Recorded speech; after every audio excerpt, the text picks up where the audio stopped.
Ողջույն բարեկամներ, մինչ այսօրվա նորությունների ծանոթանալը, ես ուզում եմ մի քիչ սրա մասին խոսել։ Զայրույթի պահին մի փշրիչ ուժը նորից ջուր խմել կուզենաս։ Սա շատ կարևոր է եւ ես հաճախ հիշեցնում եմ ինձ եւ որոշեցի եղբայրաբար կիսվել նաեւ ձեր հետ։ Ես էլ ձեր նման մեկն եմ, ձեր նման մի մարդ, որը ունենում է տարբեր էմոցիոնալ վիճակներ, մեկ-մեկ ուզում ես իրոք այդ կուժը փշել ես պատերով, բայց հաջորդ պահին հիշում ես, ախր չէ որ չի կարելի, չէ որ չի կարելի, բաներ կա, որ չի վերականգնվում, օրինակ, չի վերականգնվում հայրենիքը, չի վերականգնվում մարդու կյանքը, չի վերականգնվում նաև իմ համար մարդու նկատմամբ ունեցած հավատքը, այդ ուժի նման մի բան է, որ կոտրվեց։ Եվ սրա մասին խոսելով ուզում եմ շարունակել նաև Վիկտոր Հյուգոյի խոսքերը, որ ոչ մի բան այնպես չի նպաստում ապագայի ստեղծմանը, ինչպես համարձակ երազանքները։ Այսօր ուտոպիա վաղը կդառնա մի սուալին։ Այս ուժը կոտրելու փոխարեն պետք է ուղղակի համարձակ մտածել։ Այս այման։ Չէ որ դժվար է մարդուն ասել մի կոտրեք ուժը, մի հանձնվի, մի վհատվի, մի հիասթափվի հայրենիքից, մի հիասթափվի մարդկությունից ընդհանրապես, հա, դա փոխարեն ասում ենք ուժեր եղի, ոչ մի բան այնքան չի նպաստում ապագայի ստեղծման, ինչպես համարձակ երազանքները։ Համարձակ երազանքներն են ի վերջո դառնում իրականություն։ Ես այս պատմությունը շատ եմ պատմել կապված Մոնթեի հետ, երբ որ այն առաջի աշխարհամարտում, ես Արցախյան պատերազմ աշխարհամարտ եմ ասում, որովհետև իմ մոտ դա աշխարհամարտ էր։ Արցախյան առաջի պատերազմի ժամանակ ամենակրիտիկական պահին, երբ որ Մոնթեն իր ջոկատով շրջափակման մեջ էր, որ զենք կար, որ դինամիտ թշնամին գերազանցում էր, նա հավաքեց իր զինվորներին եւ սկսեց գծել Հայաստանի ապագա քարտեզը, ասեց մեր նպատակը այսօր ստեղից դուրս գալը չի, մեր նպատակը քուր Արաքսյան Հայաստան ստեղծելն է, գծեց ու արեց, կաներ միջև վերջ, քուր Արաքսը կունենայինք, եթե չսպանեին իրեն, բայց այն ինչ որ մեզ ժառանգեց Մոնթեն, դա իր համարձակ եւ իր նմանների համարձակ երազանքների արդյունքում էր։ Իմիջիալոց իրանց էլ էին ժամանակին, հենց այդ ժամանակ ասում ուտոպիստներ։ Այո, Լևոն Պետրոսյանական թևը իշխանության գալուց հետո դրանց կոչում են ուտոպիստներ, արկածախնդիրներ, որովհետև միջազգային կազմակերպությունները իրանք ինչպես են ասել, ոնց են ասում, համաշխարհային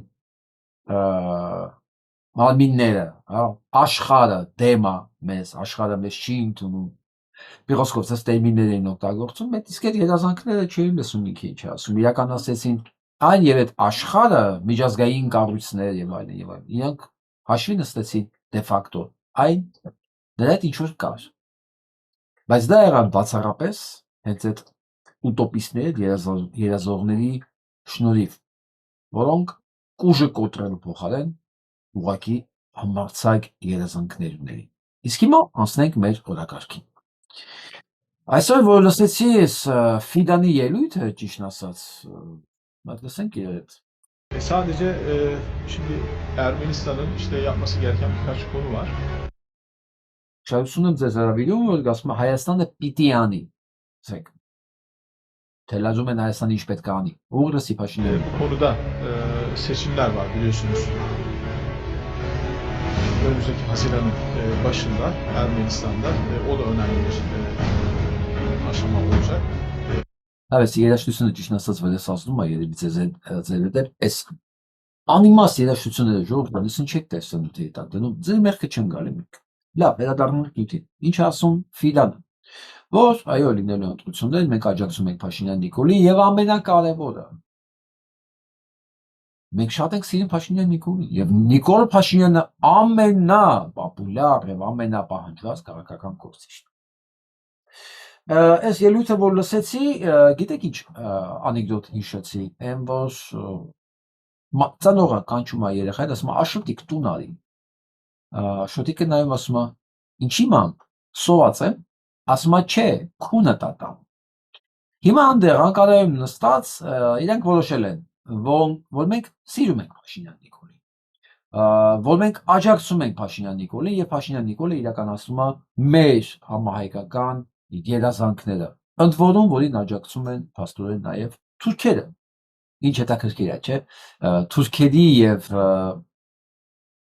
հայերի մի մասի ցանկությունները համընկնում են։ Եվ այսպես ինչ են առաջարկում սրանք։ Մի կազմակերպություն Հայաստան անունով, որը կմնա ինչ-որ տարածքի վրա, որը կղեկավարի Փաշինյան Նիկոլը, երևի, կամ չի ղեկավարի, արդեն էական չի, որը որևէ պահանջ տարածքային, պատմական, արդարության մի խոսքով չի ունենա, որը չի ունենա նաև զինված ուժեր, որը չի ունենա նաև քաղաքական ինքնիություն, անկախություն, չի ունենա նաև տնտեսական հնարավորություններ զարգանալու ամենակարևորը։ Եվ ժամանակի ընթացքում կդատարկվի, կմաքրվի, կդառնա ինչ-որ մի տարածք, որը ժամանակին կոչվել է Հայաստան։ Սա է իրաց նպատակը, բաց սրա մասին խոսում են, սա չափազանցություն չի, Ալիևը օր չկա, որ դրա մասին չգրի, խնդրեմ, սա էլ նայեք, չէ, այս մեկը չէ, ես, Ալիևը 56,000 նախատեսել է Արևմտյան Ադրբեջանի նախագծի զարգացման համար, ասենք, չի կարող լինել Արևմտյան Ադրբեջան առանց Փաշինյան Նիկոլի աջակցության։ Զուգահեռ Էրդողանը հենց այս պահին մեզ հիշեցնում է, որ մենք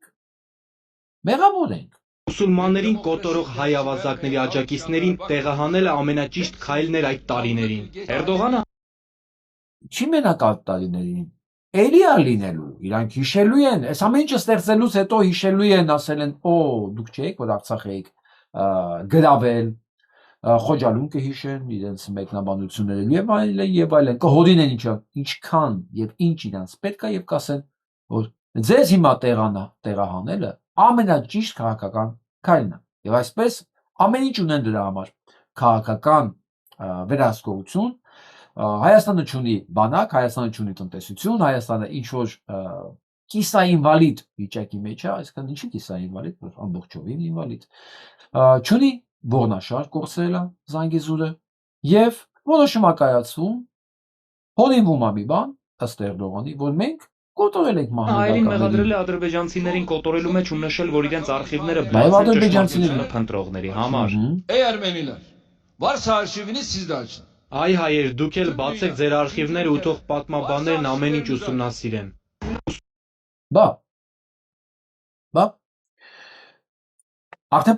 պարզա չէ ինչ է ուրվագծվում։ Մենք ցեղասպաններս իրավունք չունենք պետություն ունենալ, դեռ պարտավոր ենք պատասխան տալ այն համար ինչ որ մենք արել ենք, իհարկե Հայաստանից ոչ մի գանձայն չի հնչի, ոչ մի դիվանագիտական քայլեր չի արվել սուղությամբ,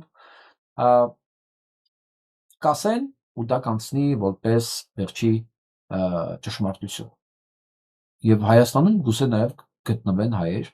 ինչպես Արցախը դատարկելու ժամանակ գտնվեցին, ասեցին պարզ, հիշում եք, չէ, արա հազիվ այդ Արցախից պրծանք, հազիվ այդ գլխացավից պրծանք, հիմա մենք հանգիստ ապահով կապրենք, կամ ձեզով էր ասում գնայիք ուրիշների հողը գրավեիք, ում վրեն ապրեիք, ինչպես են անտարեսի ղեկավարներ ասում, եւ ոչ միայն նա։ Եվ այսպեսի մարդիկ կգտնվենք, ասեն, հա, իրոք մենք ցեղասպանել ենք, լինելով ազգային փոքրամասնություն, չունենալով զենք ու զինամթերք, զորք, զինված ուժեր, ասում ենք, կոտորել ենք։ Գիտեք ինչի, որտեղ հայդուկներ ենք ունեցել, դրա մասին էլ անպայման կհիշեն, որ մենք ինքնապաշտպանություն ենք ունեցել, մեզ թույլ ենք տվել ցեղասպանության ժամանակ ինքնապաշտպանվել, Վանի ինքնապաշտպանությունը, Զեյթունը, էլ չեմ ասում Մուսալերը, եւ այդպիսի դեպքեր կհիշեն, որ մենք այո ունեցել ենք զինված ուժեր, այո կոտորել են մեզ, իրանք մեզ, ավելի ճիշտ մենք իրանք դաստիարից։ Մի խոսքով, պատմական կուզեք կեղծիքներ, կուզեք կիսաճշմարտություններ, ինչ որ պետք է կլսվեն սեղանին եւ պարզ կդառնա, որ այդ մի փոքրիկ հաշմանդամ Հայաստանն էլ մեծ ճոխություն է հայերի համար, եւ դա էլ կարելի է ռետինով ջնջել, վերջնագնա։ Դե ինչ է մնում այդ ժամանակ անել Հայաստանի, որը չունի զորք, որը չունի տնտեսություն, որը չունի ողնաշարժ Սյունիք, եւ ամենակարևորը քաղաքական աջակցություն եւ սուբյեկտայնություն չունի։ Մնում է դառնա ինչ որ մի հատ գյուղ վիլայետ Սիրիայի նման մի հատ տարածք։ Այսինքն որ Սիրիայում քրդամանակ կամ ալևիներին բնակ ինչ որ մի տարածք Սիրիայում կամ Հալեբ։ Այսպես մի բան է նախատեսվում մեզ համար, եթե մենք թողենք Փաշինյան Նիկոլը ընտրվի 26 թվականին։ Ինչ եմ ասում մենք թողենք, որովհետև մեզանից է կախված։ Ուղիղ մեզանից է կախված մեր քաղաքական վարքագծից, որպես անհատ վարքագծից։ Էլի պետք է ասեմ, այս հաղորդումները տարածելն էլ է դրա մեջ մտնում, այս հաղորդումներին հետևելն էլ է, ընդ որում միջև վերջ նայելը, որովհետև ձեր ամեն մեկի միջև վերջ նայելը ակտիվացնում է ալգորիթմը, որ ինքը սկսի առաջարկել այլ դիտորդներին։ Երբ որ մարդը կիսատ է նայում, YouTube-ը գրանցում է, որ դա հետաքրքիր չէ եւ սկսում է չառաջարկել ուղղակի շատերին։ Իսկ ես պետք է ասեմ, որ հունվար ամիսը բավականին пассив ամիս էր, արդեն միայն կեսը անցել ենք համարյա, ես պետք այո, пассив ամիս էր, կարծես թե այն ինչ որ կատարվում է աշխարհում Հայաստանին չի վերաբերում կամ հայերիս չի վերաբերում։ Տխուր բան նկարագրեցի, չէ՞, բայց պարզվում է սա այդքան էլ տխուր չի եւ մենակ ես չեմ, որ սրա մասին մտածում, խնդրեմ կնոջ հորդորները։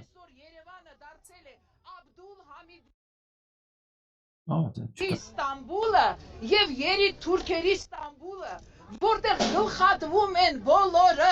բոլոր մտածող մարդիկ, այսօր Երևանը դարձել է Աբդուլ Համիդի Ստամբուլը եւ երիտ թուրքերի Ստամբուլը, որտեղ գլխատվում են բոլոր մտածող մարդիկ։ Ինչ պետք է անեն, ինչ պետք է անի հիմա։ Իրենք պետք է պատտվեն եւ ժողովրդին միանան։ Պատտվեն ժողովրդին միանան։ Իսկ փաստացի բերետավորը պատտվել է մեջքը տիկնոջը անելով։ Շատ վտանգավոր է իր ասպարագայում մտածելը։ Ուղեղի գրիժը կարող է ստանալ հանկարծ, մտածեն թե իր հետ ինչ է կատարվում։ Բայց գիտեք տխուր փաստը որն է, որ դուք մտածեք թե չմտածեք, իրավապահ մարմիններ, այն ինչ որ լինելու է այսպես թե այնպես։ Ուղղակի երբ որ մարդը մտածում է, գիտի ինչ է լինելու, շանս ունի պաշտպանվելու, շանս ունի կանխելու, շանս ունի իրավիճակ փոխելու։ Իսկ մեջքով շուռ գալ ճշմարտությանը եւ իրականությանը, գլուխը մտցնել ավազի մեջ, դա կործանարար եւ կործանվելու ամենակարճ եւ ամենահուսալի ճանապարհն է։ Ես սկսել եմ փիլիսոփայորեն նայել այդ ամեն ինչին, հասկանալով հանդերձ մի բան, որ մենք հարազատներս այո չենք հանձնվելու, այո մենք մեր կուժը չենք կոտրելու, մենք չենք դադարելու համարձակ պլանավորել, երազել, բայց միևնույն ժամանակ պետք է նկատի ունենանք, որ լինելու են այսպես մեջքով մեր շրջվածները, որոնք չեն ուզենալու լսեն, չեն ուզենալու մասնակիցը լինեն, եւ դա ոչ թե մեզ պետքա հուսահատի, որ ասենք դե հերն էլ անիծած ինչ ուզում է թող լինի, ոչ։ Դա ուղղակի բերում է մեզ մի բան, որ մենք իրանց տեղն են պետք է անենք։ Որովհետեւ եթե մենք չանենք, իրանք են մեր տեղն անելու։ Եվ այն հանգամանքը, որ իրանք կոտորվելու են մենք էլ հետը քիչ ոգևորիչ է, շատ քիչ ոգևորիչ է։ Մեզ մնում է մի բան, կրկնապատկել մեր ջանքերը, այնպես որ չենք մոռանում ալիքին օգնել, չենք մոռանում տարածել, բաժանորդագրվել եւ օգնել իրար, լուսավորել, տեղեկացնել, որպեսզի կարողանանք իրավիճակ փոխել։ Գնանք առաջ։ Այսօր կին լրագրողներին ուղիղ ուժի զորով հեռացել են ազգային ժողովից։ Եվ Սամվել Հակոբյանը գրում այսօրվա կին լրագրողները շատ ավելի խզախություն ունեն, քան իշխանության բազմաթիվ տղա ներկայացուցիչներ։ Իրականում ինչ է պատահել։ Ոսս նայում եմ, հիմնավորում է ինչու են հանել, հա։ Եթե ամբողջ հոդվածը կարդալու փոխարեն իմ բարելու նկատակն է Անձանիկ Քոչարյանը Անդոնը, հա, մեծ պատերազմների փասերի կեղծողը եւ իր մյուս քպեական ընկերները մեղադրում են լրագրողներին, որ իրենց թույլ են տվել անհարմար հարցեր տան իրենց համար ոչ հարմար միջավայրում եւ ժամանակ։ Սա ես ներկայացրեցի կոնտեքստը ինչի համար են լրագրողներին ուժով հեռացել, որովհետեւ իրենք հարցեր են տվել, անհարմար հարցեր են տվել ոչ ճիշտ ժամանակ։ Դուք տեսման գիտեիք։ Ուրեմն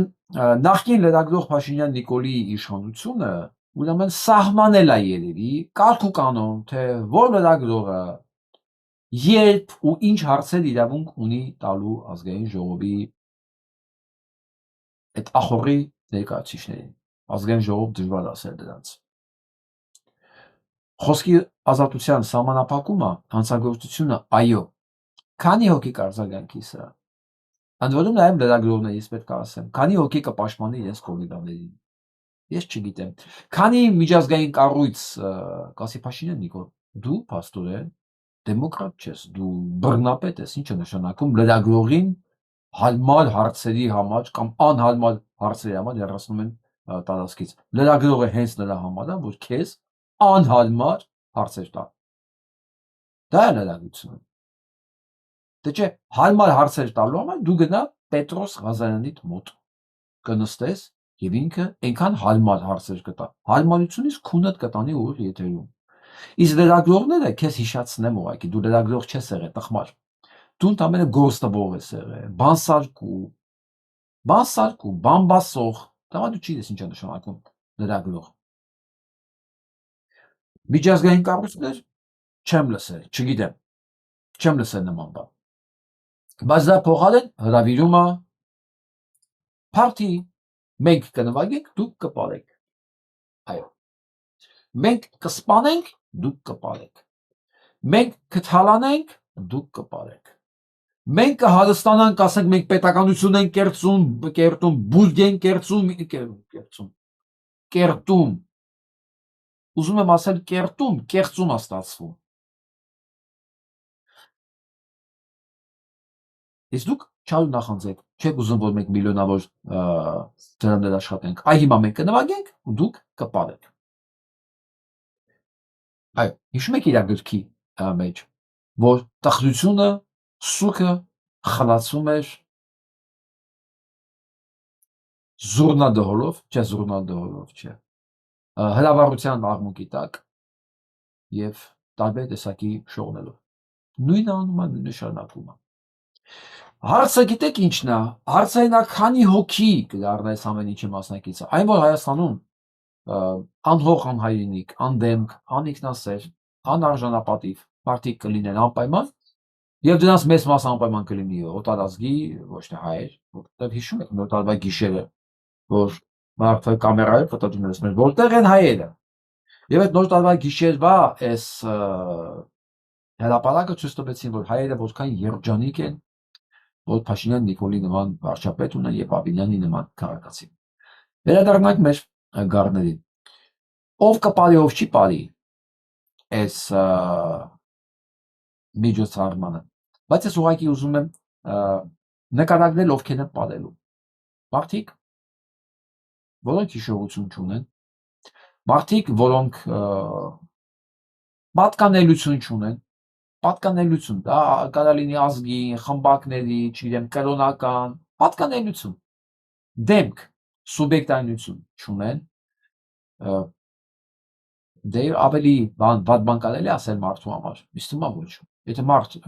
սուբյեկտայնություն չունի, արժանապատվություն չունի, հիշողություն չունի, հենան ասում է, վիրավորական իմաստով չեմ ասում, ես բիոլոգիական իմաստով եմ ասում։ Եվ այդպիսի բիոլոգիական կենդանիներ անպայման կգտնվեն Հայաստանում։ Ամենակարևոր հարցը գիտեք ստեղ որն է։ Ոչ թե կգտնվեն, թե չեն գտնվի, այլ այդ գտնվածների տեսակարար կշիռը որքան է լինելու, որովհետև այդ տեսակարար կշիռն է հարցը լուծում։ Մի չեմ ասում դրան կան թե չկան, իհարկե կան, կլինեն, միշտ եղել են։ Ուղղակի որքան են դրանք տեսակարարքշով, իրենց ակտիվությունով, ինտելեկտուալ պոտենցիալով կներեք բարի սամալա, ինտելեկտուալ պոտենցիալով։ Որովհետև դա է որոշելու ընտրությունների արդյունքը։ Կապրենք, տեսնենք։ Իմ կարծիքով պետք է ոչ շատ չլինեն, բայց գուցե ես հուսալի լավատես եմ։ Հա, գուցե ես ինչ որ բան կա չեմ տեսնում։ Բայց ես միշտ ասում եմ, կապրենք, կտեսնենք, կընտրենք, կտեսնենք։ Չէ՞ ունես ժամանակ կա եւ կտեսնենք այսօր ովքեր են վազելու падելու ԿՊ-ից բացի։ Ու հնդիկներից բացի։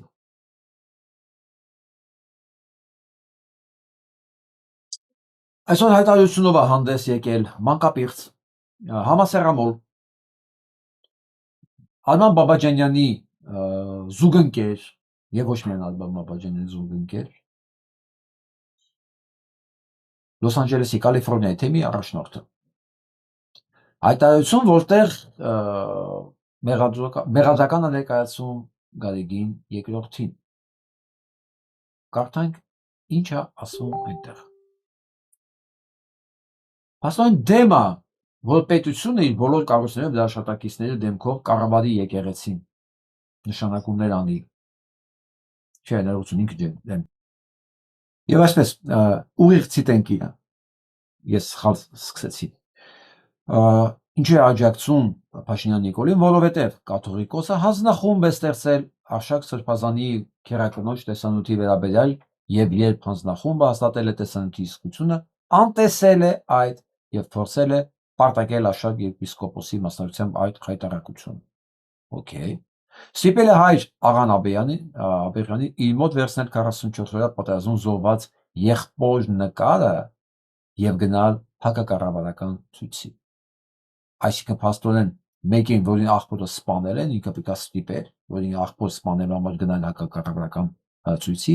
չի արձագանքել կուսակցության ուխտի խախտման ապացույցներին, դրանով իսկ հաստատելով այդպիսի պնդումները։ 44-օրյա պատերազմի մասին է խոսում Հովնանը, որ կաթողիկոսն ասել է եղբորը սպանել են դուրս արի փողոցի, բայց չի խոսում դրա մասին, ով է սպանել, ինքը միանում է այդ եղբոր որդուն սպանողին եւ դեմ է դրա դեմ բողոքողին։ Կուսակցությունը խոսում այն ժամանակ, ո՞նց ինչ կուսակցություն։ Ոնց կարելի է այսօր կուսակցություն խոսալ, այնել միանալ նրանց, ովքեր ոչ թե կուսակցություն չեն, բազմականությամբ են տառապում, կամ իրանման հոմոսեքսուալիստ են։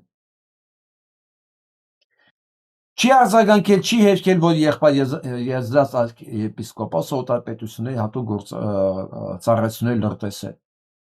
Լուրջ ես ասում, Հովնան։ Լուրջ ես ասում, Եզրածը լրտես է, ուրեմն Փաշինյան Նիկոլն հանցագործ է։ Փաստորեն լրտես կա, գիտի որ լրտես է, ու չի ձերբակալել։ Շարունակում է ոչ թափանցիկ աշխատել ֆինանսական հաշվետվություն գոյություն չունի։ Լուրջ։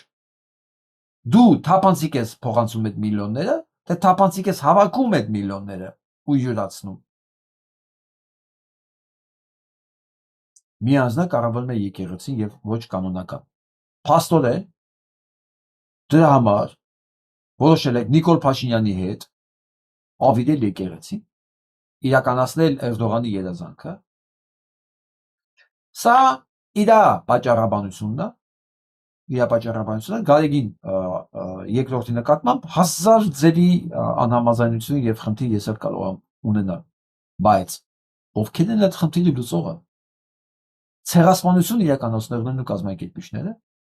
ֆինանսական հանցագործները, ֆինանսական հանցագործության ոչ թափանցիկության մեջ է մեղադրում Գարեգինին, բայց ֆինանսական օֆշորային հանցագործություններով քցելով քրական գործը վրան ունենալով Կճոյանին է միանում, որ բարենորոգեն եկեղեցի։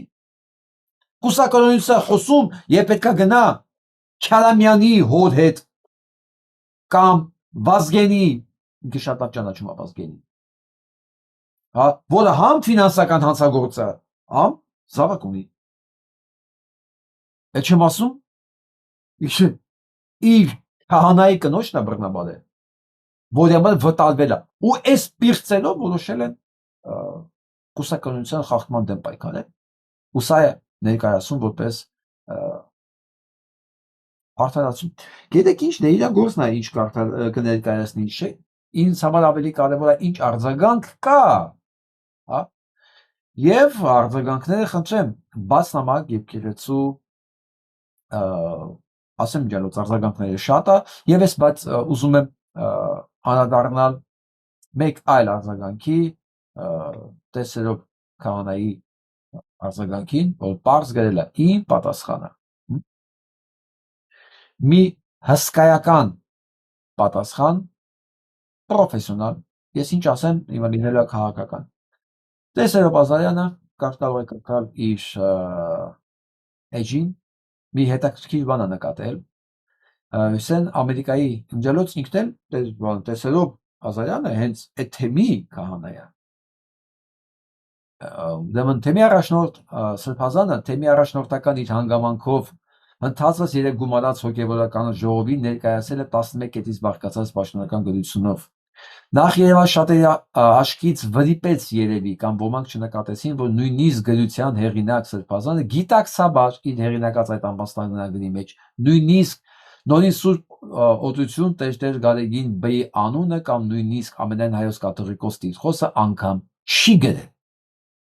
Կամ երևի գիտակցաբար զեղչել է, կամ ըստ երևույթի հետևելով այն գերագույն դավաճանի եւ ազգի պարակչին պահանջին, որի համար որևէ ընդունելի գոյություն պետք է լիներ այդ տեսակի ամբաստանագիրը գրել ընդդեմ ամենայն հայոց կաթողիկոսի մի խոսքով։ Ես միշտ ասել եմ ու շարունակում եմ այդ մանի մնալ, ինչքան էլ որ ես խնդիրներ ունեմ Գարեգին երկրորդ կաթողիկոսի հետ որպես կաթողիկոս, այդ հարցը լուծողը Փաշինյան Նիկոլը չի, Էրդողանը չի, Փաշազադեն չի, Մեջոյանը չի, Վազգենը չի, մի խոսքով դուք չեք պիղծերով։ Պարզը։ Ոչ էլ են չմոռանամ ասել, ոչ են Շվեյցարիայի այն մյուս մանկապիղծը, հա, թեմի առաջնորդ, որ ուրախ իր 3-4 հոգի հետևորդների համար գրում է մեր թեմը կանգուն է, մեր գործունեությունը շարունակվում է։ Այո։ Են ասում է, ջան ասում, ջան լսում եք։ Մի քանի հոգով ծափնվեք, դուք էլ ուրախացեք։ Դուք մերժված եք։ Դուք սատանի ճտերդ տեղ չունեք։ Տեղ չունեք մեր իրականության մեջ։ Եվ Փաշինյան Նիկոլի հետ գնալու եք աղբար կղը, պատմական։ Սա ականջներից օղար եք։ Ականջների դուք պիղծերդ, դուք ախր ձեր կենսագրությունով եք պիղծ, ոչ միայն գործունեությունով այսօրվա բացահայտված։ Ես ձեզ ասել եմ, չէ՞, եթե ԱԱՑ-ն գալի ձեր դուրը ծեծումը մի բան գիտի ձեր մասին, այդ նույն բանը գուցե ավելի շատ գիտենք նաև մենք բոլորս։ Ու դուք այնքան պուճուր եք, այնքան փոքր եք, անզոր, ու դուք ոչ մի բան չեք կարող փոխել։ Նույնիսկ եթե շատ ջանակ ինչ-որ մի բան փոխել, ձեր ոտին եք գցել այս ամեն ինչը։ Ինձանից հասնում էր ձեզ զգուշացելը, ես իմ գործ արեցի, հիմա ես ասում եմ առաջ։ Հեղուկ գազի գինը շարունակում է աճել, շատ դասակայաներում այդ բառերիկն արդեն չկա։ Իհարկե, Ադրբեջանից ադրբեջանական կապերը խորացնելու եւ Ադրբեջանին զինելու, հարստացնելու համար պետք է հեղուկ գազ չլինի եւ այլընտրանք առաջարկվի Ադրբեջանից ներմուծված գազ, ոչ թե ադրբեջանական։ Ռուսական գազը ասում ներողություն, բենզինը։ Ռուսական բենզինը, որը գնում է Ադրբեջան, հետո գալիս է Հայաստան, որը միանգամից կոչվում է ադրբեջանական բենզին։ Այո, քիչ-քիչ իրանք են որոշելու հայ ժողովուրդը ինչ լցնի, ինչ ուտի։ Թողեն մի հատ տարբերակ ու կասեն սա է։ Սա է։ Դուք նույնիսկ ընտրություն չեք ունենալու։ Ինչ լցնել, ինչ ուտել, ինչ հագնել, ինչ լսել, ամենակարևորը։ Սրանա գնում Փաշինյան Նիկոլը ուրախ, որովհետև սա մի բան է կյանքում իր մոտ նույնիսկ ստացվել է։ Խառնաշություն, ավիրացության ապահովում։ Կյանքում ոչ մի բան չի կառուցել, որ կառուցածի վրա ուրախանա։ Մի բան, որ հաջողության բարել է, դա մենակ քանդել։ Այնպես որ հարգելի վարորդներ, մի նեղվեք։ Տեսնես ով է Փաշինյան Նիկոլի ձայն տվել եւ այսքանից հետո ով է Փաշինյան Նիկոլի ձայն տալու։ Այնպես որ ամեն ինչ կորած չի, սա ձեր ձեռքում է։ Ուզում լսենք այս ընկերոջը։ Ուզում եմ, որ միասին մի պարզ վերլուծություն կատարենք, սիրելի ընկերներ։ Ինչպես է լինում, որ արդեն փոքրիկ խմբակը որոշել է, որ պիտի ձեռք բերի ադրբեջանական բենզինի երկրորդ խմբականակը, որպեսզի պատկերացնեք ռեգուլյար տեսակի եւ դիզել տեսակի վառելիքներ։ Արդեն բոլորս արձանագրել ենք, որ Ադրբեջանն ավելացնում է այս տարի իր ռազմական բյուջեն։ Եվ Հայաստանի Հանրապետությունը որոշել է, որ մեծ ծավալի, այսինքն Նիկոլ Փաշինյանը իր խմբակի հետ որոշել է, որ մեծ ծավալի գնումներ պիտի կատարի Ադրբեջանից։ Ինչպես է լինում։ Այսինքն այստեղից գումարները ուղարկում է, որ այդ ապրանքը ձեռք բերի, այդ գումարը գնում է Ադրբեջանի բյուջե։ Միայն գումարը չի, հետներն նաև նյութերն են վաճառելու։ Նյութերը, որ շատ կարևոր են Ադրբեջանի համար զենք սարքելու համար։ Չմենակ գումարը չի։ Եվ բյուջեից ուղարկվում է իրենց ուժեղանալու համար։ Այսինքն Ադրբեջանը հայկական գումարով ուժեղացնում է իր պետությունը։ Իսկ մեզ մոտ Նիկոլ Փաշինյանը որոշել է, որ չի ավելանալու ռազմական ծախսերը։ Այսպես նշեմ։ Ինչպես է լինում, որ Հայաստանի Հանրապետության ղեկավարը սպասարկում է ադրբեջանական շահը եւ ոչ թե Հայաստանի Հանրապետության քաղաքացու շահը, մեր բոլորի շահը չի սպասարկվում։ Այս մարդը, երբ որ տեսակով թույլ է, եւ իրեն կանչում են, ասում են դու պիտի համաձայնվես այս գնումների հետ կապված, ձեր մոտ որոշ Մի թեթևում թույլ չի, թույնն է տեսակով։ Եվ սա ամեն ինչ անում է ոչ թե նրա համար, որ ինքը թույլ է, այլ որովհետև սա իր ցանկությունն է, իր ծրագիրն է։ ներկայացնես, կանչես քո փոքրիկ խմբակին, գավազանդ խփես եւ Հայաստանի Հանրապետությունով մեկ բոլորը պիտի բղավեք, որ սա ձեր լավագույն ձեռք բերում, որովհետեւ թույլ մարդը սպասարկում է ադրբեջանական շահը եւ ոչ թե մեր։ Ես չգիտեմ երիտասարդնովը, ես ուրախ եմ, որ եւս մեկ երիտասարդի, այսօր մենք լսեցինք, ծանոթացանք, ոչինչ դեռ այսպիսի դրդություններ կա, որտեղ ներկայացնում է որպես թուլություն, դե ճանապարհը քաղաքական կանցնի։ Դա չի կարևոր, կարևորը որ արդեն կա, կարևորը որ ցանկությունը կա եւ ուղղությունն է ճիշտ։ Ես ձեզ խնդրում եմ գտեք ով է ընկերը, հետևեք, լսեք, օգնեք եւ թող շատանան երիտասարդները զգան, որ իրանք պահանջված են, որ մարդիկ ուղիղ անկեղծ շիտակ խոսքի կարիք ունեն։ Ես իմ գործունեությամբ ամեն ինչով նպաստելով ցանկացած սկսնակ կայացած ազնիվ մարդու տարածմանը սոցիալական հարթակներում, որովհետեւ հեղափոխությունը այստեղ արվում։ Նախ մարդկանց մտքերում արվում, հետո փողոցներում։ Ինֆորմացիոն դաշտն է անելու իրական հեղափոխությունը։ Եթե մենք չկարողացանք այստեղ հաղթել, մենք կպարտվենք բոլոր տեղերում։ Ես դրա համար եմ, այսինքն սիրում, հենց մի բան լավ աչքիս ընկնում է, անպայման սիրով ձեզ ներկայացնում եմ եւ գտեք ընկերոջը։ Անուն ազգանուններ չգիտեմ։ Բայց ուրախ եմ երևույթի համար, եթե դուք եք ճանաչում եք, փոխանցեք շնորհակալություններս եւ ուղարկեք ինձ տեսնեմ ելով կար դաշտում, որ կարող ենք օգնել իր ճանաչմանը եւ տարածմանը։ Յանք։ Միջև մեր ճակատը կստեղծենք ինֆորմացիոն ճակատը սրանց դեմ։ Ուրեմն Գևորգ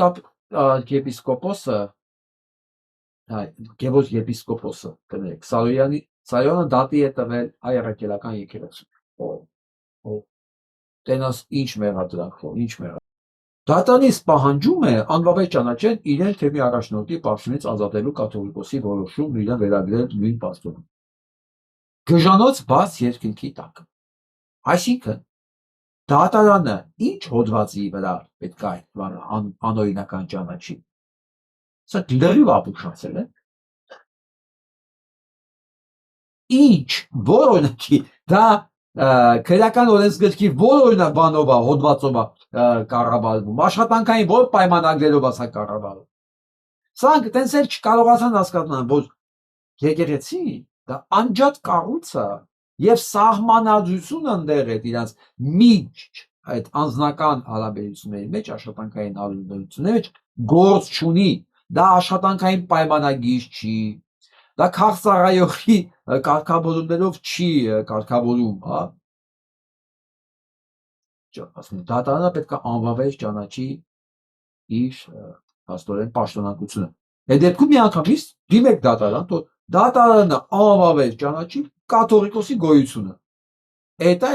դրա համար դիմեք։ Չկա պետք հոդված, ոնց։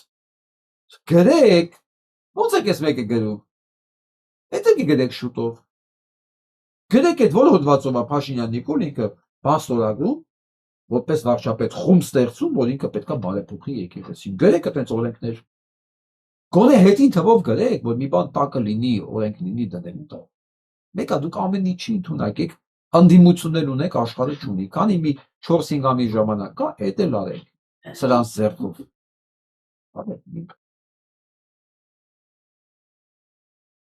Սամվել Կարապետյանին հետ ուղարկեցին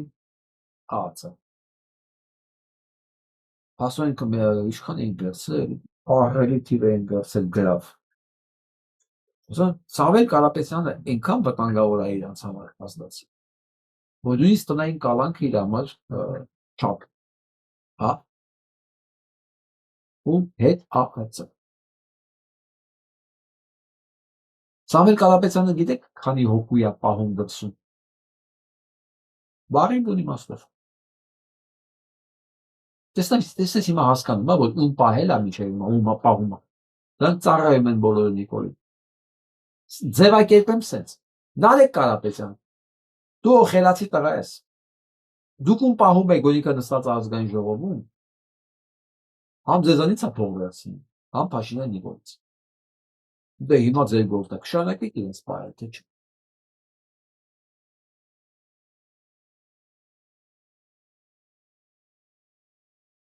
Հիմա գնանք Իրան, տեսնենք ընդեղ ինչ է կատարվում։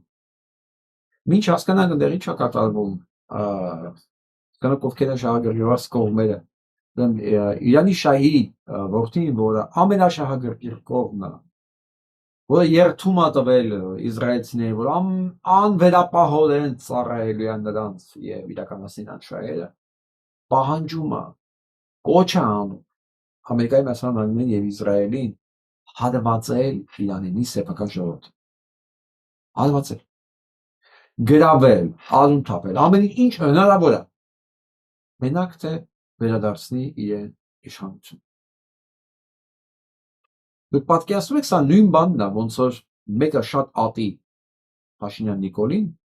ու պահանջի, ասենք, Էրդողանից, Ալիևից, որ հարվածի ավիրի Հայաստանը, որ Նիկոլ Փաշինյանից ազատվի ինքը։ Սա նույն բանն է։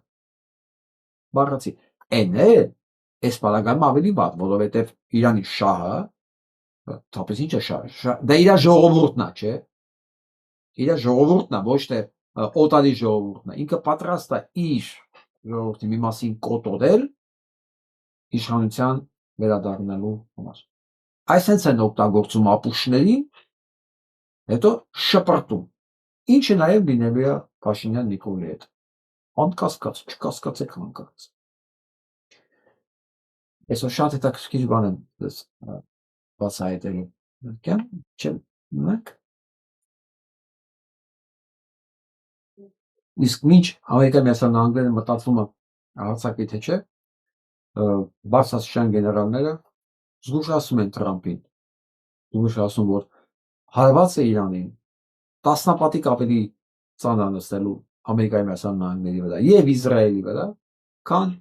հունիսին կատարած հարձակում։ Եվ դրանով է պայմանավորված, որ ամեն օր խոսում են հարձակումից, բայց դեռ հարձակում չկա։ Սա արդեն երկրորդ բարձրաստիճան գեներալն է դրա մասին խոսում։ Ունեն ինֆորմացիա, մարդիկ կարողանում են տեսնել, անալիզ անել, մարդիկ կարողանում են հասկանալ իրավիճակը, մարդիկ կարողանում են հասկանալ մի շատ կարևոր բան։ Այն տեխնիկական կախվածությունը, որ Իրանը ուներ հունիս ամսին, եւ նույնիսկ այդ կախվածության պարագայում չկարողացան ոչինչ անել Իրանի հետ, դա GPS-ի կախվածություններ, տեխնոլոգիական կախվածություններ, այսօր նույնիսկ այդ կախվածությունը չունի Իրանը։ Այսօր ինքը անցել է չինական տեխնոլոգիաների, չինական GPS-ի, չինական կապերի եւ տեխնոլոգիաներն է օգտագործում, որոնք ամերիկացիների եւ իսրայելցիների համար անհասանելի են։ Պլյուս այն հրթիռները, որը Իրանը ցույց տվեց, որ ինքը կոդած երկիր չի, ինքը կարող է պատասխանել։ Ես զգուշացնում եմ Տրամփին։ Իսկ Տրամփը լինելով ահավոր վախկոտ մարդ, ահավոր, նա ցինիկա, նա նարցիսա, գիտեք ում նկատմամբ, Վենեսուելայի պրեզիդենտի նկատմամբ, փոքրիկ երկրներ են կապանի, չգիտեմ, Գրենլանդիայի նկատմամբ, նույնիսկ Կանադայի պրեմիեր-մինիստրը հայտարարել է, որ այսօրվա Չինաստանը շատ ավելի կանխատեսելի է ու բարեկամական է տրամադրված, քան Ամերիկայի Միացյալ Նահանգները։ Ուրեմն սա էլ արդյունքները։ Ոսկո վերադառնանք Իրանին։ Զգուշացնում եմ մի խփիր, բայց ես չեմ կարծում, որ Նետանյահուն թողելու է, որ դա այտենց գնա։ Չէ՞ որ տեսեք Տրամփի ուղին դրա համար է բացվում, Ադրբեջանի դրա համար են ոտքի հանել, Թուրքիայի դրա համար են այս կապացության մեջ մտել, որ ինչա Տրամփը հետ կայլ անի, Տրամփին չեն թողելու հետ կայլան, Տրամփի ստիպելու են, որ խփի։ Չեմ կարող խփելուց հետո է, որ հայերից վախտը պիտի բացվի։ Թող սա տարօրինակ չթվա, բայց եթե սենց գնաց, մենք ուղղակի դատապարտված ենք։ Միջև ընդունում, ասել։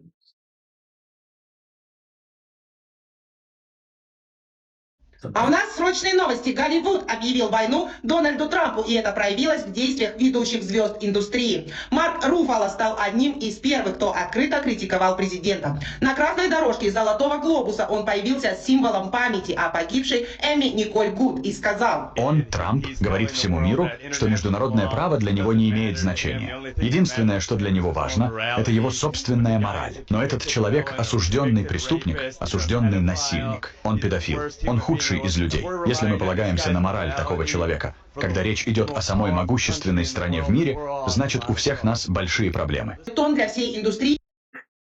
Սա ուղիղ այն բառերն է, որ ես 1 տարի կրկնում եմ։ 1 տարի։ Նախ ինքը խոսում է այն կանոչ սպանության մասին Մինեապոլիսում, որոնք ուղղակի գնդակալեցին, ասենց, մեքենայի մեջ։ Իր այսը, իր ագենտները։ Եվ մեջ բերում են խոսքերը, որ Տրամփը իրան դրել է բարձր օրենքից, խոսում է միջազգային օրենքից, որտեղ ինքը առաջնորդվում է ոչ թե միջազգային եւ ընդհանրապես օրենքներով, այլ իր բարոյական օրենքներով։ Ասում է մարդ, որը պետոֆիլ է, որի վրա 36 ավել քրեական գործեր կան, դա մեղավոր է բոլոր ճանապարհներով։ Եվ ամենավտանգավորն է, որ այդ որակի մարդ այսօր եկապարում է աշխարհի ամենահզոր երկիրը։ Մեկին մեկ առանց չափազանցնելու, առանց ավել պակաս, ես նույն բաները կրկնում արդեն 1 տարի, եւ սա ասում են Հոլիվուդի ամենաճանաչված դերասանները։ Ոսկե գլոբուս մրցանակաբաշխության ժամանակ 26 թիվը, եթե վերջինը չեղավ Տրամփյան իշխանության համար, որ դա կլինի վերջինը մեր նման երկրների համար։ Այո, որովհետև ջունգլիներում Հայաստանի նման պետությունը չի կարող գոյատևել։ Մանավանդ այսօրվա կառավարության որակի կառավարություն ունենալով։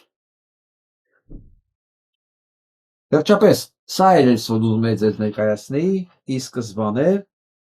Բոլոր դեպքերում հիշում եք, ովքեր բարբերաբար դիտում են հաղորդումները, որ 2 տարի ամեն առիթով, ես միշտ ասել եմ, նոյեմբերի 7-ի հարձակումը, Արցախի զտումից հետո Իսրայելի վրա կատարված հարձակումը, դա պայմանավորված համատեղ օպերացիա էր, կազմակերպված պատերազմ, մենք դա գիտենք ոնց է։ Դրանից հետո լեգիտիմացնելով, փորձել լեգիտիմացնել հարձակումը եւ բնաջնջումը պաղեստինցիների վրա։ Եվ այսպես մենք հիմա այստեղ կազմի մեջ տեսնում ենք Իսրայելի ամենասիոնիստ, ամենախայտարակ երևույթին, որը հրեաներից բացի ոչ մեկի մարդ չի համարում, բարձ ասում է, որ բոլորը գոյ են, կենդանիներ են եւ նրանք պետք է ծառայեն հրեաներին։ Եվ ինքը նամակ է ստացել, ասում են, Պաղեստինի ղեկավարներից, Համասի ղեկավարներից, որոնք խոստանում են բացահայտել բոլոր են մարդկանց անունները բարձրաստիճան Իսրայելում որոնց հետ իրենք պայմանավորվածություն են ունեցել հոկտեմբերի 7-ի այդ հարձակումը կազմակերպելու համար։ Սա այն է, ինչ որ 2 տարի ավել օրեկան ռեժիմով ուղղակի այս պատմական փորձերը հաշվի առնելով, հա, ասենք փաստերը համադրելով ես ամեն օր դրա մասին խոսացել եմ։ Այսօր խոսում են արդեն իրենք, հա, լսենք իրենք։ The speaker of the Hamas, we are willing to reveal all the Zionists that cooperated with us on October 7. Պասոն Համասը սպիկերը ունի, իրանց ազգային ժողովի խոսնակերն ունեն, հա, ինքն է խոստացել, որ բացահայտելու են բոլոր զիոնիստներին, ովքեր համագործակցել են իրենց հետ կազմակերպել հոկտեմբերի 7-ին այդ հրապարակությունը։ Եվ ընդամենը դիմացը, որպեսզի չբացահայտեն, իրանք ուզում են 60 օրվա հրադադար, ընդամենը 60 օր։ Եվ խոստանում են, ասում են, եթե մենք հանկարծ այդ ցուցակը հրապարակենք, դուք կսարսափեք, դուք չեք հավատա այդ իրականությանը։ Ես ես Բենգվիրը, որ ասում ամենասոսկալի երևույթն է երևի Նետանյահուից հետո իր այս բան պոստում եւ դարպես Իսրայելում, ես վստահ եմ, եթե նա հանկարծ այդ ցուցակը ունի ձեռը եւ Նետանյահու անունը առաջինը կարդա այնտեղ, Նետանյահու վերջ եկել է ուղղակի եկել է, իսկ Նետանյահու անունը հենց դա առաջի տողով է դնում, առաջի տողով։ Եվ ինքը հիշում է, համաձում է փաստեր, որ այո քննություններ է գնում եւ նույնիսկ իրանց գլխավոր դատախազին են մեղադրական ներկայացել այս ամեն ինչի հարցով, որը ինչ-որ շատ մեծ պատահականությամբ անհետացել է։ Միջև կգնային իրան ձերբակալելու, ինքը անհետացել է, որովհետև հիմնական գլխավոր դատախազը, իրանք 2 լեվելի գլխավոր դատախազ ունեն, տեղեկացրել է իրան, որ քո հետևից գալու են 2 ժամ առաջ։ Եվ այդ 2 ժամի մեջ այդ դատախազը, որ քննել է այդ գործը, որ կոծկել է այդ գործը, այդ հանցագործությունը, հասցրել է տեղախոսը շպրտի ծովը եւ ինքը անհետանա։ Եվ ինսցենիրովկա ունի ինքնասպանություն, իբր ինքնասպան է եւ բայց մարմինը չեն գտել։ Այսպիսի բաներ է կատարվում Իսրայելում։ Ես նորից եմ պնդում, որ այս օպերացիան իրականացված էր իսրայելական ուժերի հետ, ինձ այստեղ ուրախացնում է բան, որ Բենգվիրենք այստեղ է տեղյակ չի դարձ։ Իսկ թե ինչ է սպասվելու այն արդյունքում, որ հանկարծ այդ ցուցակը հայտնվի իրենց մոտ,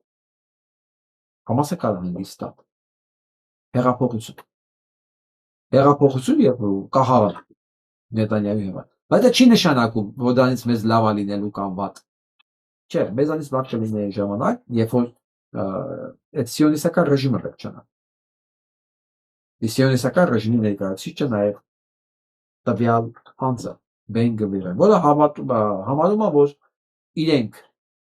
միակն են, ընտրյալն են եւ մնացածը այլ նման ազգերը մի խոսքով գոյեք։ Մաքսիմում ենք իրավունք ունենք իրենց ծառայելու։ Տեսնենք ինչ է սպասում Համասը երբ իրենց այդ անակնկալը կմատուցի։ Հիմա գանք Երևան։ Փաշինյան Նիկոլը ամեն ինչ անում է, որ ատին ժողովուրդը իր բոլոր մակարդակների վրա է։ Միևնույն ժամանակ թմբուկ խփելով հավաքի տեսնի անհող անհայրենիք, քանի հոգի է մնացել, քանի հոգի կա Հայաստանում։ Միևնույն ժամանակ ազգը տեսնում է, ազգը լսում է, ափսոս ես հողի վրա չեմ կարող ռեալ թվեր ասել, ռեալ տպավորություն ասել։ Ես կարող եմ ամեն ինչը գուշակել, կանխատեսել, բացարձակապես ինֆորմացիոն դաշտում ունեցած տեղեկությունները, բայց դատելով բառապաշարից, վերլուծելով բառապաշարի ինֆորմացիոնը, գալիս են էլի լավ եզրակացությունների, որ ժողովուրդը տեղյակ է, նույնիսկ եթե ինքը անտեղյակ է, եղած տեղեկությունների մեջ ինքը խորքային ապելություն ունի այս կառավարության եւ Փաշինյան Նիկոլի նկատմամբ։ Տեսեք, որ հասկանանք խորությունը։ Եկրու ամոթ իրենց թոշակների 3000 դրամ էլ չեն բարձրացնում, իրանք գիտեմ որ 3000 միլիոններ են ստացել։ Ամոթ Նիկոլին, այդքան բան 600,000 մոտ առապես թոշակառու ունի, սա ընտրություններ ա գալիս, ես այդպես մոտեցում լինի առհա իրանք։ Իսկ ինչ է կարծում մոտեցում պետք է փոխվի։ Չեն հասնի փոխի, որովհետև չէ՞ որ բյուջեն հաստատվել է արդեն 26 թվականին։ Ինչ մոտեցում փոխել։ Իրաց մոտեցումը մեկն է, ինքը բարձ հայտարարեց։ Բարձ հայտարարեց, բայց դուք ապրելու իրավունք չունեք։ Ուղղակի իրավունք չունեք։ Ուզում եք ապրեք, բիզնես դրեք այս տարիքում։ Իսկ բյուջեն իրենցն է։ Որովհետև դա ուժեղացնում է պետականությունը, հասկանում եք, իշխանական բուրգն է ուժեղանում եւ դա բերում է ինստիտուցիոնալ փոփոխությունների եւ բարենորոգումների։ Չի լինելու, հետքայլ չի լինելու փոփոխություններ, որովհետեւ տարբեր բյուջեն ընդունվում է մի անգամ։ Եվ այդ տարբեր բյուջեով ցավոք սրտի թոշակառուների ոչինչ հատկացված չի։ Իրենց ինչքան ուզենք։ Մի այսենց կլիկով 3 միլիարդ դրամ գնաց իրենց։ Ամեն մի նախարարության 1 միլիարդ դրամ գնաց Բեկին, 2 միլիարդ դրամ գնաց Լֆիկին։ Եվ այսպես շարունակ։ 1 միլիարդ, չէ, 375 միլիոն կարծեմ կրթության գիտության նախարարությանը, բայց ոչ ուսուցիչներին։ Եվ այլն եւ այլն։ Իրանցն է։ Իրանցն է բյուջեն, ինչ ուզում անում են։ Այնպես որ հույս չունենաք, թե ձեր համար ինչ որ բան է նախատեսում։ Իսկ վերջը առհա իրան ձայն կլինի, թե չէ, դե կապրենք, կտեսնենք։ Բան չմնաց, ընդհանրապես 5 ամիս։ Սրանք Երգիր չի, կառավարությունն է կառավարիչ չէ։ Աշխատանք չկա, գործ չկա, մարդիկ վատ են ապրում։ Մեր քաղաքը ոչ մի բան չի արվում։ Այսպես հակարած հաշվես, մարդ չկա։ Մատներով հաշվես։ Օրեցօր ժամե-ժամ բացվում է։ Ճիշտ է դա։ Պատճառը դե ինչից կլի, թող իրանք հասկանան, ինչից կլի պատճառով մարդ չի մնում։ Մեր շեֆերը, մեր ղեկավարությունը, մեր ինչ ասած, ունենք ղեկավարներ, ունենք, խիչ ունենք, են լավ կառավարում են, որ մարդիկ փախչում են։ Ասեմ, ինչ ասեմ։ Ճիշտ է, որ ասում ենք, չի անցնում, ում ասում։ Իսկ պետք է Հայաստանից շատ հայեր ընդեղել են, գիտեք, հաշվենք Մոսկվա կամ Ռուսաստան, քան ստեղ։ Մեր փողոցում 60 տուն է, 30-ը մարդ չի ապրում, ու չի ապրել ուժը քանի տարի է։ Ինչ է գնացեք տները քանդված, գրիշը մեկը չկա, մեկի պատերը չկա, իրանք էլ չկան։ Սա պրոստը գրեզ ոնց է, հմիցը մտածված հայացափությունը Հայաստան, թե ինչ-որ, թենց է, բնություն է ստեղծվեց, թենց, որ գնում են բոլորը։ Աշխատատեղից չկա,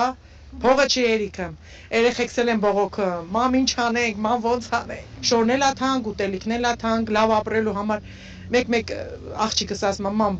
երեխեքը քաղցր են ուզում, բա մենք չենք ուզում, մենք է մեծ ենք, մամաս 90 տարեկան է, պահում եմ իրան։ Մեծ չի, նպաստ չի ստանում։ Թոշակը չի բավականացնում։ Դե շորը մեծ ենք, կարանք մի շորը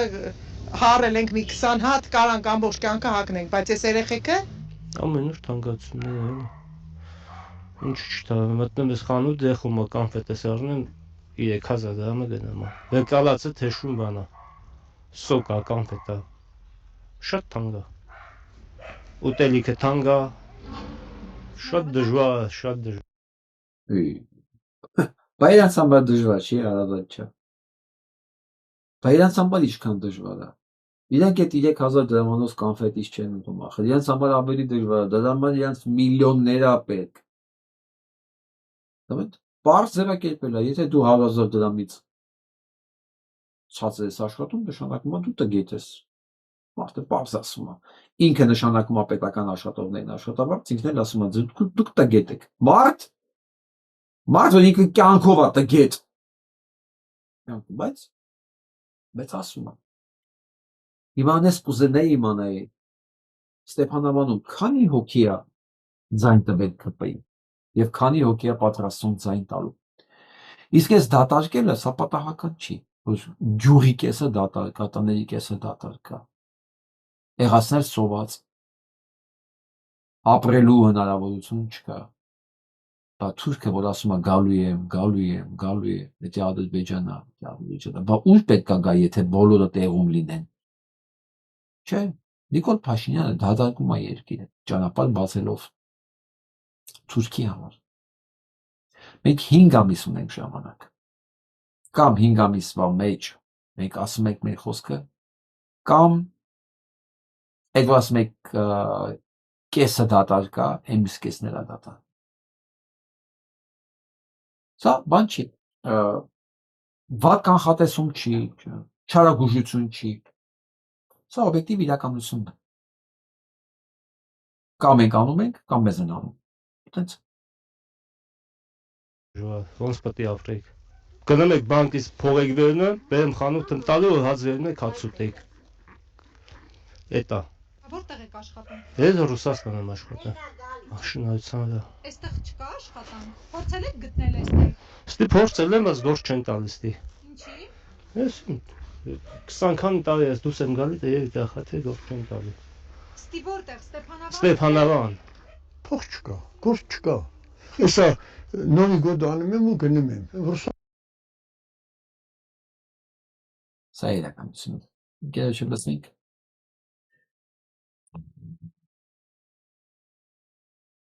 Կներեք, Փաշինյանը հիմար է, որտես բան ասում, այդ մեկ։ Երկրորդն էլ ընդդիմություն գոյություն չունի, որ կարողանա ինչ-որ մի բան ասել։ Մեր վիճակը ահավոր է, քանի որ ղեկավարությունը չկա, իսկ դրա դեմ առնող ընդհանրապես գոյություն չունի։ Գիտեք, ես վերջերս ինչ եմ նկատել, որ Նիկոլ Փաշինյանը մեկը ասում է ապուշ, ես դա անցնում եմ որպես կոմպլիմենտ Փաշինյան Նիկոլին։ Չէ, Ժորժ ջան, դա կոմպլիմենտ է հնչում։ Ասում եք, ապուշ, Նիկոլ Փաշինյանը հանցագործ է։ Ապուշ բառը Փաշինյան Նիկոլին դա կոմպլիմենտ է։ Զեղչ է իր համար։ Ամնիստիա է իր համար։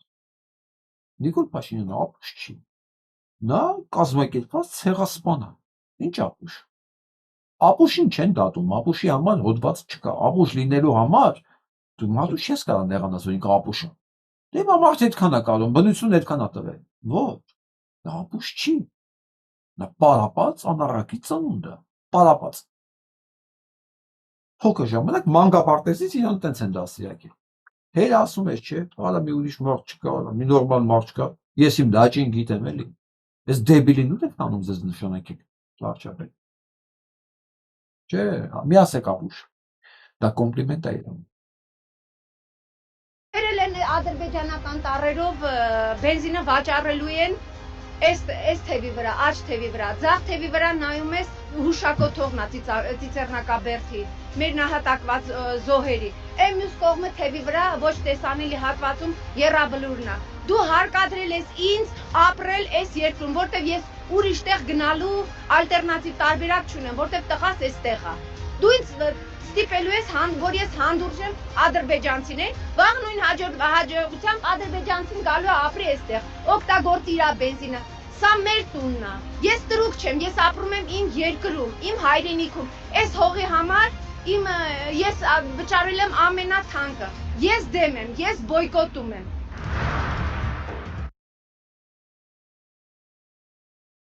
Վայ հարազատ ջան։ Ես կուզենայի անկեղծ մի հատ գործիքն չափեի իրական թվեր իմանալ։ Այս տեսակը քանի հոգի է։ Այս տեսակ մարդը ոչ քաղաքական հանճարեղ ձևակերպումներ արեց, ոչ չգիտեմ պատմական զուգահեռներ տարավ, պարզ մարդկայի բնական ցանկություն։ Ու մոտեցում։ Կանոտ ենք մնացել։ Դարձել է դեֆիցիտ, sense բաներով ուրախանում ենք։ Մենք ուրախանում ենք նորմալ բաների վրա, որ արդեն աննորմալություն հասկանում եք, դա պետք է մեր համար նորմալ լիներ։ Ապրելը նոր, բայց մենք սկսել ենք ուրախանալ դրա վրա։ Սա նորմալ չի։ Նորմալ չի։ Ես սիրում եմ իմ ազգը, ոչ թե որ ես այս ազգի ներկայացուցիչն եմ դրա համար։ Չէ, ես գիտեմ, որ ինքը սենց է, այս կնոջ նման է, այն պապիկի նման է։ Ես դա գիտեմ, ոչինչ չի կարող հակառակը համոզել, որ Նիկոլ տեսակը շատ է, Բայց առաջ չընկնենք, սպասենք տեսնենք քանի տոկոս է այդ նիկոլ տեսակը։ Սա ասում եմ նայեք, դուք հիշում եք երևի, որ ինչ կրկնել եմ թուրքերի կոմպլեքսի մասին, հա, կոմպլեքս։ Ինչու՞մն է թուրքերի պրոբլեմը։ Թուրքերի պրոբլեմը նա է, որ իրենք չունեն ազգային իդենտիֆիկացիա, իրենք չունեն ազգային պատկեր, լավ իմաստով ազգային պատկեր, որտեղ այն ինչ որ կա իրանց վրա, դա իրանց խայտարակությունն է, հասկանում եք, ոնց որ մեկը բոմժի զավակ լինի, մեկը ասենք գիտնականի, ընդ որում պատմականորեն գիտնականների գերդաստանի զավակ, մեկի ասեմ համ հերն է հանցագործել է, համ պապն է հանցագործել է, համ պապու պապն է հանցագործել է, համ ինքն է հանցագործ։ Պատկերացրեցիք այդ երկու տարբեր աշխարհների ներկայացուցիչներ։ Հիմա այս հանցագործները հասկանում են բան, որ նույնիսկ եթե իրանք փողել ունեն, ծագումնաբանությունով իրենք հանցագործ են, թուրք են։ Որպեսզի դա շտկեն ինչ որ մի ձևով, դեռ սուլթանի ժամանակ իրենք սկսել են իրենց ներկայացնել որպես ոնց ասեմ, մայրս ասենք շվեյցարիայցի էր, հայրս մոր կողմից են բոլորը Եվրոպայից եկել, կամ ինքը շվեյցարիացի չի, բայց իր աղախինն է շվեյցարիացի կամ ֆրանսիացի, մի խոսքով Երևալ եւ խուսափել թուրք լինելուց։ Եվ ժամանակի ընթացքում իրաց քանի որ գիտեն չնշան թուրք իրանց բանի մեջ պատկերացնում են, այո ամոթ է թուրք լինելը, թուրքը դա վարկաբեկված ամենացածր տեսակն է, որի մասին խոսում է մեր ընկերը, լսենք ձայնելի факт подтвержденный. Османы никогда не называли себя тюрками. Это факт, подтвержденный источниками. В Османской империи слово «тюрк» имело пренебрежительный оттенок и означало крестьянина-простолюдина, необразованного жителя Анатолии. Для столичной элиты тюрк – это деревенский житель, незнакомый с изысками столичной культуры. Само государство именовало себя османским, а поданные османлы, то есть люди династии Османов. Этнический компонент в этой идентичности отсутствовал. Империя объединяла арабов, греков, курдов, албанцев, черкесов, славян и множество других народов. Критически важным были не происхождение, а верность султану и принадлежность к исламу. Любой мусульманин мог стать османом. Языком элиты был османский, сложный синтез арабской, персидской и тюркских основ. До 80% его лексики составляли заимствования, что делало его непонятным для простого народа. Это был язык канцелярии, высокой поэзии и богословия. Так называемый османский турецкий не был национальным языком турок. Это был искусственный письменный код элиты. До конца 19 века концепция тюрков как единого народа была империи чужда. Напротив, в письменных источниках слово «тюрк» используется для обозначения необразованного анатолийского крестьянина. Этническая... Իգորին ասեք, մենք չենք զարմանում, որ դու չես վերաբերվում, որ քեզ թուրք են ասում, բայց քո նմաններին ես թուրքել ասել են, ընդ որում թուրք են ասել նաև թուրքերը։ Այո, քո նման բոմժին,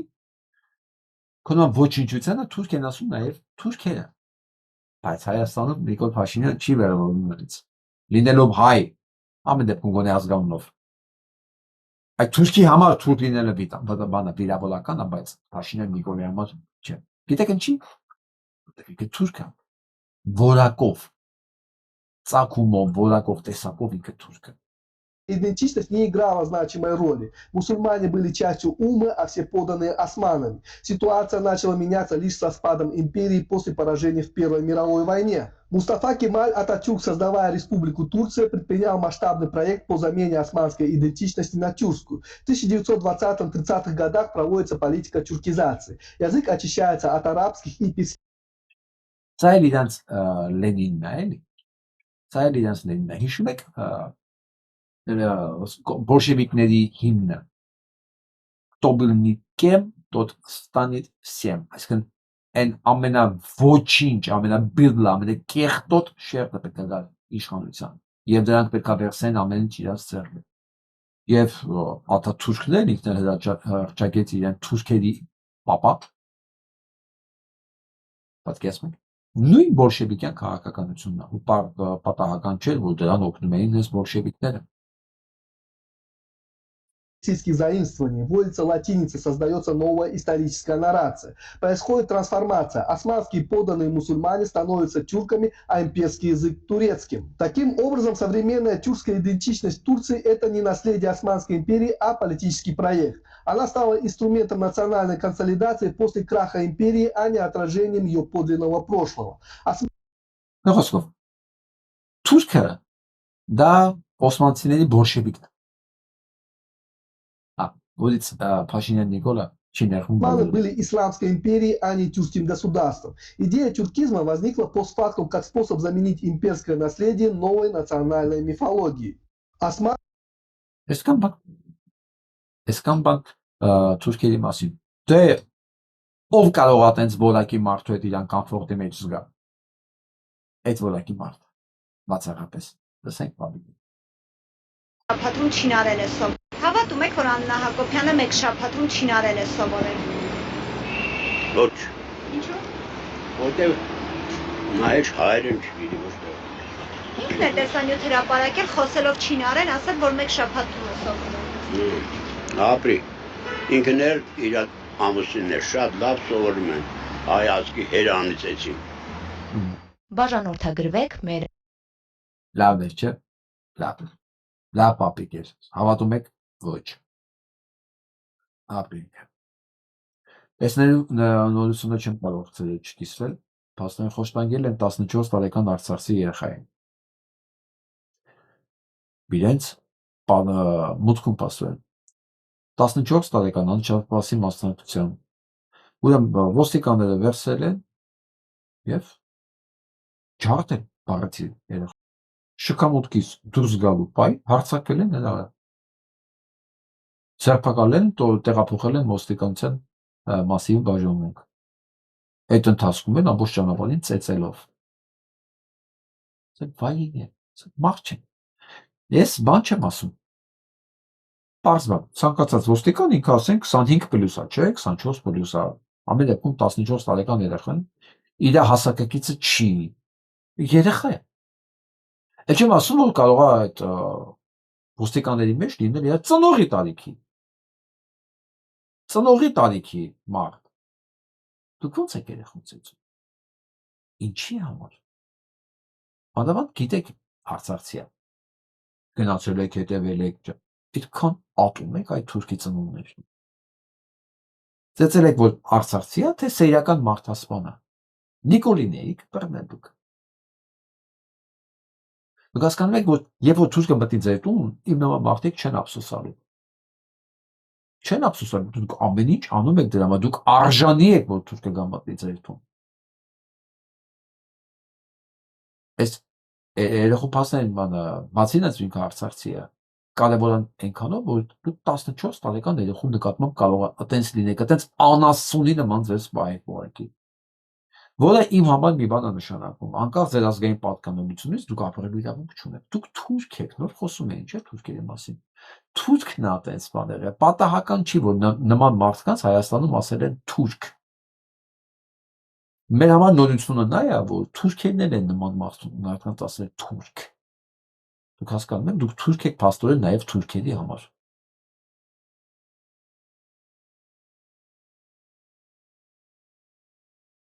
Բանալեջի ջնի մակարդակի իջեցման հետևանքով ի հայտ են եկել հայկական խաչքարեր։ Սրանք ինչքան ուզում են խաչքարերը ջնջեն, հայկական հետքը ջնջեն, էլի բնությունը մի տեղից են զբերում է, հանում է ջրերես հայկական հետքերը, հայկականությունը, սրանց հիշեցնելով, որ դուք մարդկանց ոսկորների վրա եք ստեղծել ձեր պետականությունը։ Դուք լաց-կոց, դժբախտություն, անեծք, ձեր պետությունը չի կարող գոյություն ունենալ։ Ճիշտ է, դուք այդ ընթացքում հասնում եք ձեր զոհին մեղադրել ձեզ ցեղասպանելու համար, բայց դա ընդհանրապես խոսքեր են, որին սկսել եք դուք էլ հավատալ։ Բայց ինչքան դուք շատ խոսակ, այնքան այս փաստերը գալու են ձեզ հիշեցնել, որ դուք ձեր սերունդներով, սերունդ, դուք անիծված եք, ձեր պատմությունը կառուցված է ոսկորների վրա, ձեր պատմությունը գրված է արյունով, ոչ միայն հայերեն, բայց մեծամասամբ հայ արյունով։ Եվ այսպես բանը սուրպից ներաբերում բնությունը թուրքերի հիշացնելով նրանց ովքեր են այս հողի իրական տերը։ Եվ վերջում ուզում եմ Ազատբեկ Կասպարյանցին զենք 1915 թվականին ցեղասպանություն արած թուրքերը այսօր իրանց այդ գործնախարարությունով ասում են մենք կողմենք որ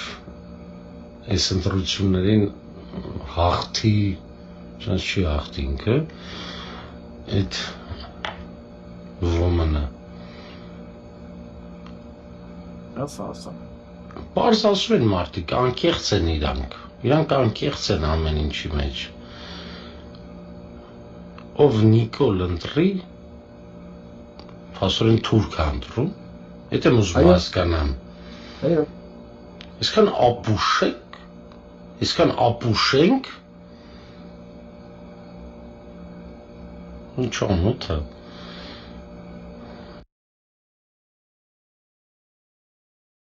Գիտեք, ապուշի համար ամոթ չի, որովհետև ապուշը դրա մասին չգիտի, ինքը չի զգում։ Ասում ամենահեշտը հիմարներն են ապրում, ասում կողքիներին է դժվար, իրենց համար հեշտ է, ասում ապուշները չեն տանջվում, ապուշները խնդիր չունեն, իրենք չգիտեն դրա մասին, այլ կողքիները դրանից տառապում են։ Նույնիսկ եմ ասում, տեսնենք, տեսակարար կշիռով ապուշն է շատ, խելացին է շատ, արժանավորն է շատ, անարժանն է շատ, թուրքն է շատ, թե ստեղծագործող, ստեղծահայնն է շատ, ըստ դրա էլ բնության օրենքների, բնության բալանսի պահպանման օրենքների,